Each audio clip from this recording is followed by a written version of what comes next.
Welcome, guys. Today is story time. Today we're going to be reading Alice in Wonderland.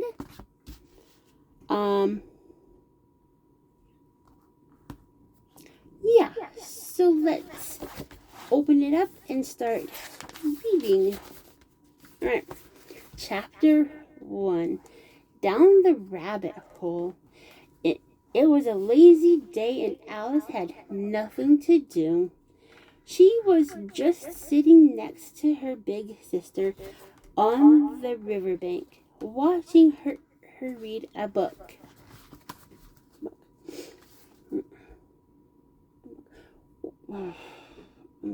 She tried to steal a peek at her sister's book once or twice, but seeing that the book had no pictures, she thought, what good is a book that doesn't have any pictures?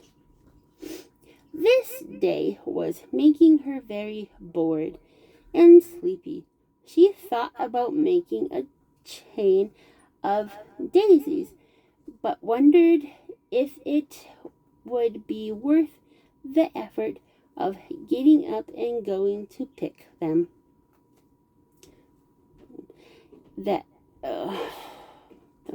As she was thinking this over, a white rabbit with pink eyes ran very close to her.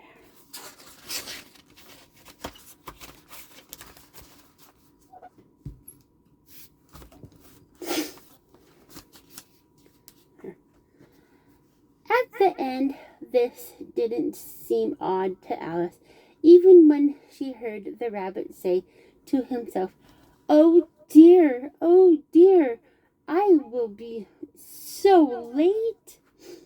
She didn't give it much thought, but when the rabbit pulled a gold watch out of his jacket pocket, this struck Alice as odd.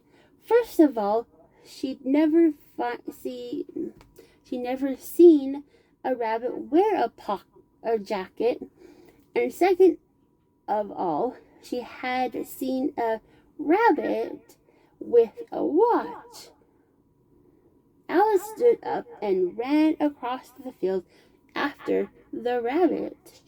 She chased him to a hedge, where she saw him jump down a large rabbit hole. Without thinking, Alice jumped down after him. The rabbit hole seemed to go on forever, and Alice felt like she was falling down a well. First it went straight like a tunnel, then it dipped down.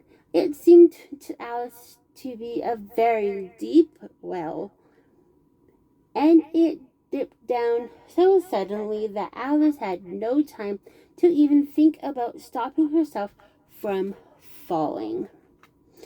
Alice seemed to fall forever. Either the tunnel was so deep that she kept falling and falling, or she was falling very slowly.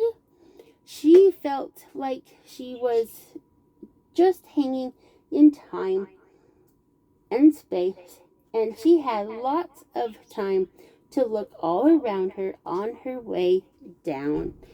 It was too dark to see much of at first, but then her eyes became used to the darkness, and she was able to make out a few things.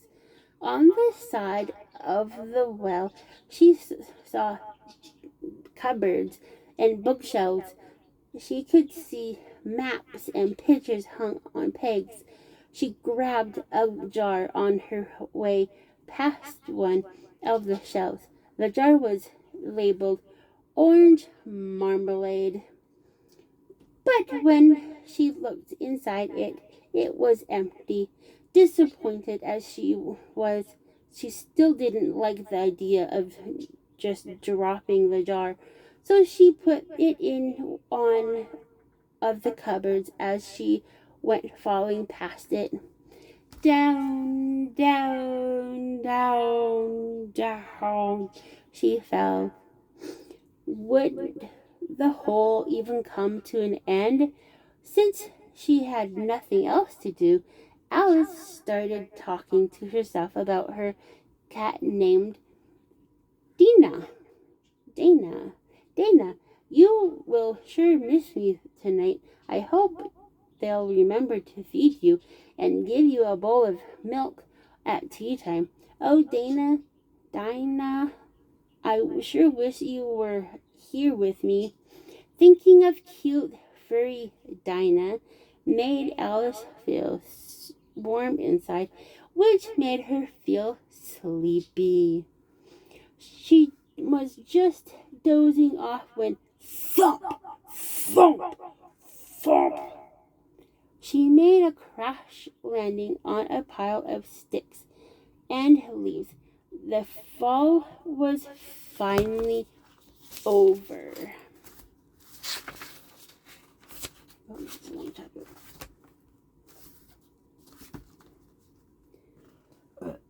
Excuse me. Alice was not hurt, thankfully, and she jumped to her feet. She looked around, but it was dark, and all she could see was another long passage. She spotted the white rabbit, and he was hurrying down the long tunnel. Alice chased the rabbit and heard him say, "Oh, my ears and my whiskers, how late it's getting." She was right. She was right behind him when he turned a corner, but when she turned it herself, she was nowhere. He was nowhere to be seen. Alice found himself in a long, low hall, which was lit by a row of lamps hanging from the ceiling. There was doors all around the hall, but they were locked. Alice went on one side and down the other, trying each and every door to no avail. She walked slowly and sadly down the middle of the hall. Soon she came upon a small glass table with a golden key on it. She thought the key might fit one of the doors, but to her surprise, it didn't fit any of them. Then, on her second time around, trying all of the doors, she spotted a low curtain she hadn't noticed before. Behind it was a small door.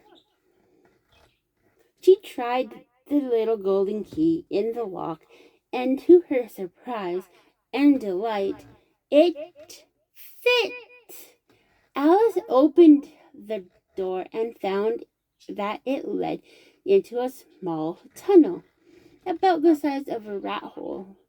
She looked into the passage and saw the loveliest garden she had ever seen. How she longed to explore that beautiful garden, but she couldn't even get her head through the doorway. Alice went back to the glass table, hoping she might find another key, but instead she found a teeny bottle on it, which was not there before. The bottle had a paper label that said, "Drink me," printed in large, neat letters. Alice checked the bottle to make sure poison wasn't written anywhere on it. Then she decided to taste it.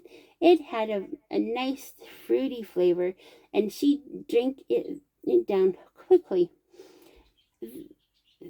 What a strange feeling, said Alice. I feel like I'm getting smaller. And so she was, to her delight, Alice shrank to only 10 inches high, small enough to go through the door and into the lovely garden. But to Alice's disappointment, then when she got to the door, she discovered she had left the golden key on the table. When she went back for it, she found that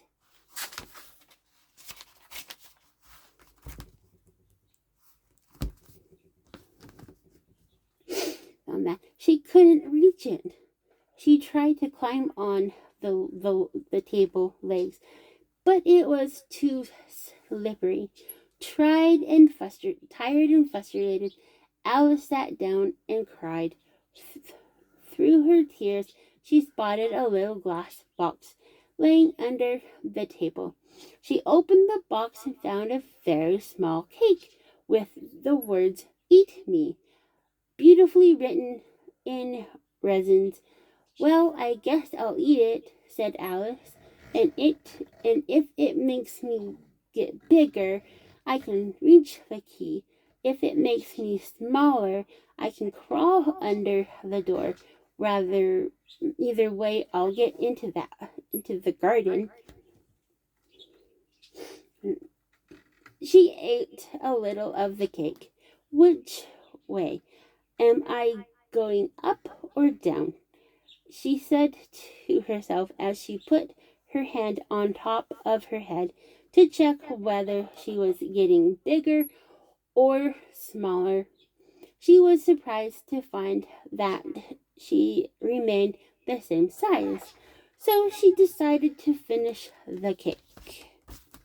And there is the picture of Alice getting smaller. All right, that was chapter 1. I will do all of this here book if this video gets 5 thumbs up or 100 views.